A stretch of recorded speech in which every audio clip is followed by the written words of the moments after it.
देखिए यहां देखते हैं थोड़ा मास फ्रैक्शन और मोल फ्रैक्शन को कॉम्पैरेटिव वे में समझने की कोशिश करते हैं।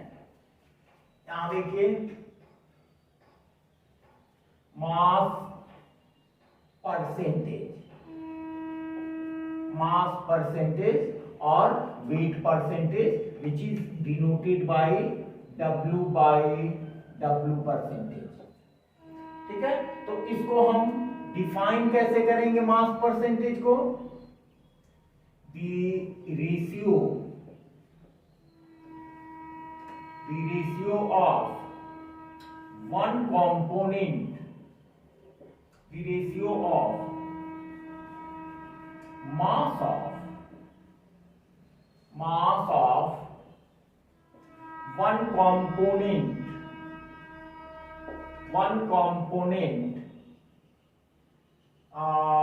इसमें हम लोग नॉर्मली सॉल्यूट को कंसीडर करते हैं, प्रैक्टिकल वे में अधिक जरूरत पड़ती है हमें।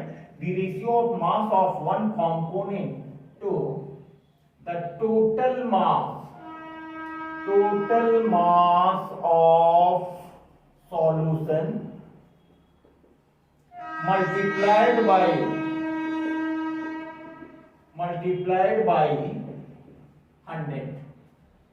100 gives the value of mass percentage। ठीक है, that is mass percentage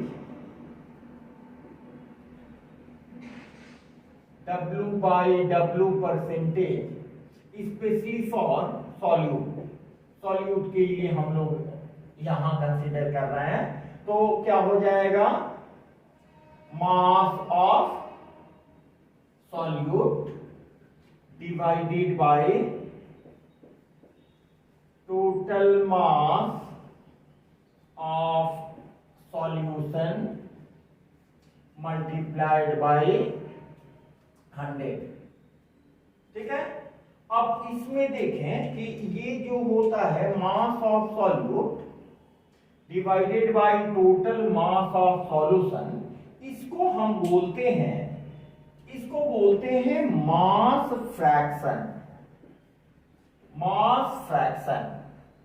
तो आपका इससे डेराइव हो जाएगा formula mass fraction into 100 will give the equation of mass percentage. समझ में आ रही है बात? अब देखें, अब यहां पर इसको थोड़ा प्रैक्टिकली इमेजिन करने का कोशिश करें। यहां पर सपोज करें कि हमने एक कंटेनर लिया है, इस कंटेनर में हम सॉल्वेंट लिए हैं, इस सॉल्वेंट को हम लिख रहे हैं कंपोनेंट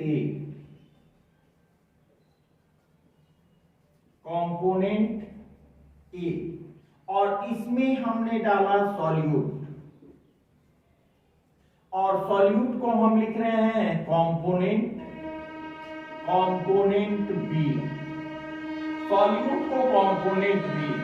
अब इस सॉल्यूट के मास को हम कंसीडर करें डब्ल्यू बी सपोज कर लें जब, और सॉल्वेंट कंपोनेंट ए की मास को अगर डब्ल्यू ए से हम डिनोट करें, ठीक है, तो मास परसेंटेज इस इक्वेशन के मुताबिक क्या होगा? मास परसेंटेज ऑफ सॉल्यूट क्या हो जाएगा? आप समझ सकते हो, W B by W E plus W B into 100। ठीक है, समझ में आ रही है बात? तो यहां पर फिर ये आप देखो, ये क्या रिप्रेजेंट कर रहा है? ये मास फ्रैक्शन को रिप्रेजेंट कर रहा है। अब इसी के बदले हम मोल दे दें तो ये वाला क्वांटिटी मोल फ्रैक्शन को रिप्रेजेंट करेगा। ठीक है, आइए इस साइड हम लोग देखते हैं mole fraction which is represented by x and mole fraction is defined as in a similar way. The ratio of number of moles of one component generally हम माने यूज करते हैं सॉल्यूट को, number of moles of one component to the total number of moles present in the solution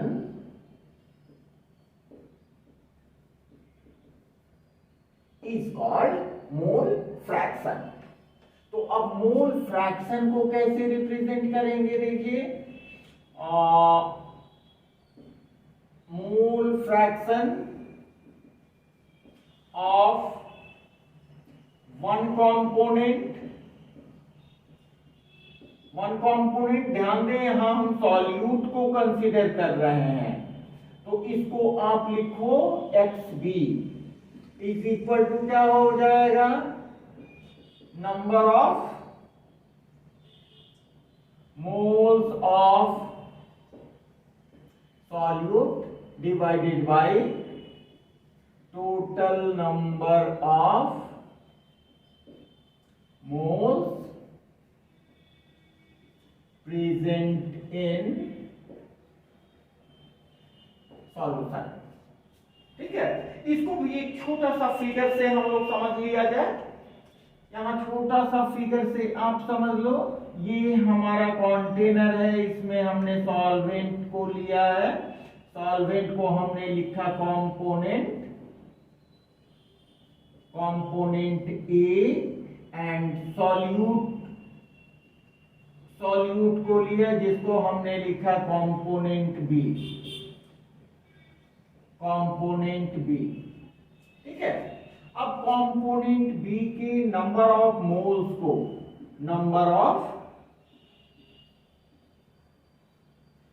को हम represent करते हैं NB से, जबकि कंपोनेंट E के नंबर ऑफ मोल्स को अगर हम रिप्रेजेंट करें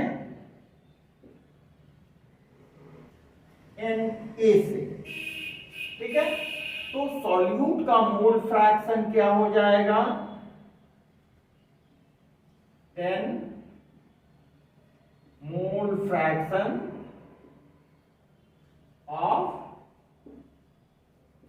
solute XB is equal to NB by Na plus NB। ठीक है, तो आप देखें कि ये दोनों मास फ्रैक्शन और मोल फ्रैक्शन एक दूसरे से सिमिलर नजर आ रहे हैं, except in the fact that here we represent number of moles while in this case we have taken mass। ठीक है, अब इस केस में एक चीज यहां देख लें, for binary solution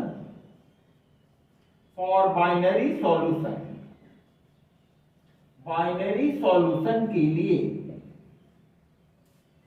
number of moles of solute means XA और number of moles of solvent, number of moles of solute XB और number of moles of mole fraction of solute and mole fraction of solvent is equal to 1।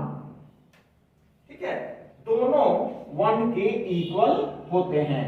इससे हम ये भी निकाल सकते हैं कि XA is equal to 1 minus XB, जिसका आगे जरूरत पड़ेगा, and XB is equal to 1 minus XA। ठीक है, मेरे समझ से बात आपको समझ में आ रही है। इसमें देखिए आप MCQs भी सॉल्व कर सकते हैं। फिर से देख लें एक बार, मास परसेंटेज में क्या है, ratio of mass of one component generally solute जो हम लोग कंसीडर करते हैं, to the total mass of solution multiplied by 100। ठीक है, जबकि यहां पर देखें ये भी रेशियो ही है नंबर ऑफ मोल्स का, जबकि ये है रेशियो मास का, of one component of solute to the total number of moles present in the solution. बस यहां पर 100 से मल्टीप्लाई नहीं किया गया है। ये बात समझ में आ रही है आप लोगों को? इसीलिए हम यहां कॉम्पैरेटिव स्टडी आप लोग को दिखा रहे हैं। तो मोल फ्रैक्शन क्या हो जाएगा? मोल फ्रैक्शन ऑफ वन कंपोनेंट। आप सॉल्वेंट का भी कैलकुलेट कर सकते हो इसी तरह से, बस क्या लिखना होगा? Number of moles of solvent divided by total number of moles present in the solution. ठीक है, यहां पर हमने ये कंटेनर में सॉल्यूट और सॉल्वेंट को यहां लिया है, तो ये सॉल्यूशन कैसा हुआ? ये बाइनरी सॉल्यूशन आपका तैयार हुआ। बाइनरी सॉल्यूशन किसको कहते हैं?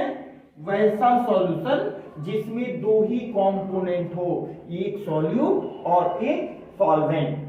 तो बाइनरी सॉल्यूशन के लिए हमने मान लिया कि कंपोनेंट बी हम सॉल्यूट को रिप्रेजेंट कर रहे हैं और कंपोनेंट ए हम सॉल्वेंट को रिप्रेजेंट कर रहे हैं, जिससे हमारा एक बाइनरी सॉल्यूशन बन रहा है। इसमें सॉल्यूट का नंबर ऑफ मोल्स Nb है और सॉल्वेंट का Na है, तो टोटल नंबर ऑफ मोल्स हमारा हो गया Na प्लस Nb। वैसी स्थिति में हम मोल फ्रैक्शन सॉल्यूट का अगर कैलकुलेट करेंगे, which is denoted by Xb, then we will be getting Nb by Na plus Nb।